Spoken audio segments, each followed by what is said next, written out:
For today's video, 4.5 kilogram na Toshiba stainless drum. Yan. So, hindi ginagamit namin sa barko. Ayan. Ilalagay mo lang siya. Automatic na yan. So, ayun yung on. Start. Ayun yung sutato. Tapos, tatansya niya na kung ilan yung timbang niya. Tsaka ilang liters ng tubig.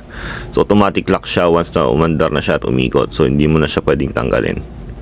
So, abangan lang natin kung ano magiging hatol niya. Stainless drum siya. Maganda siya sa Japan.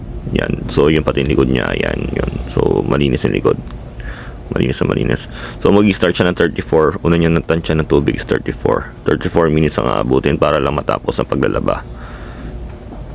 Yan. So, hindi pa siya na ano. Once na umikot na yan, malalak na yan. So, hindi pa rin siya nalalak. Yun. So, yun yung washing machine manual namin kasing English. Ayan, 41 minutes. Ayun na yan, once sa umikot na siya. So, nakalak na yan. Hindi mo naman siya pwedeng mahugot. Hindi mo na siya pwedeng matanggal. So, once it's get off, yan, almost dry na siya for almost like 70% dry na siya. So, isasabit mo na lang siya. Okay na yan. Tapos, leave it dry. Matatapos na siya sa isang araw. Yun lang.